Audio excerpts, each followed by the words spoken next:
Alarmingly, incessant building collapses in Nigeria have led to loss of lives and jobs and eroded confidence in the minds of many. Building collapses in Nigeria in the last few decades has become a growing concern for investors and the government alike. We are at the International Conference Center, venue for the annual conference of Nigerian Society of Engineers, to seek further professional recommendations to solve this growing concern among the engineers. Come with us. When we say building collapse, it's all encompassed. One factor cannot really contribute. They are contributing factors.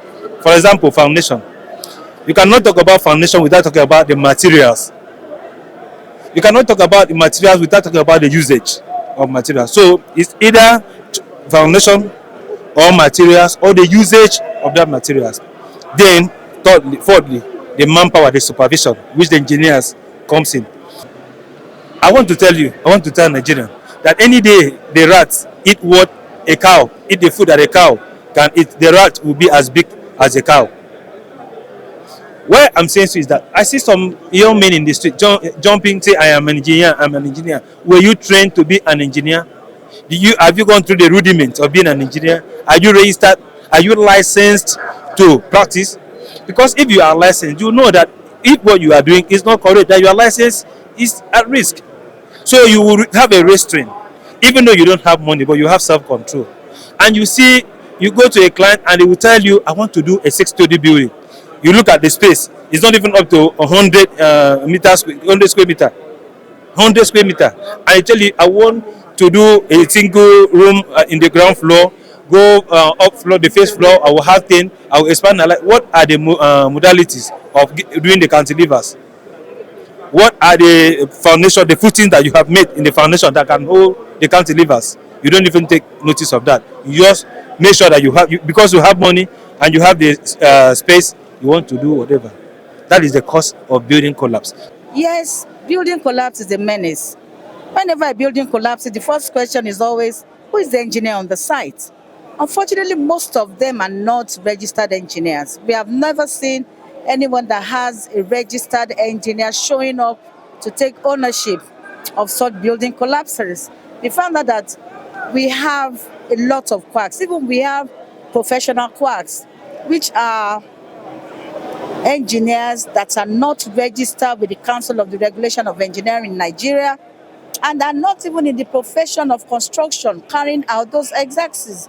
So it is bad that people frame up as engineers and take on construction projects and not follow the standard quality control and assurances during such construction. If you see what is prevalent in the country, instead of you getting a real registered structural engineer to assess your building, you prefer to get someone in the street that calls themselves engineer. Some of the developers call themselves engineers, and you say, okay, I am an engineer, and you give the building. Of course, those people doesn't really know the basics of structural engineering, and those buildings are subject to future collapse. The experts further fish out some eminent causes and problems of this great danger and make verbal and workable recommendations to curb the rising danger.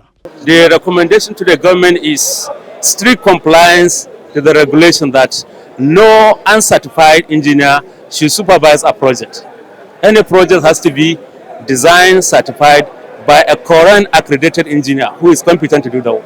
I think we really need to train our people, and there should be a serious enforcement of keeping to the rules. This is what is required. Do it according to what is required. The experts highly recommended that punitive action should be taken against the quacks. And of course, those patronizing the victims should also be cautioned so as to arrest the rising quacks practice among the profession. Edikang Michael reporting.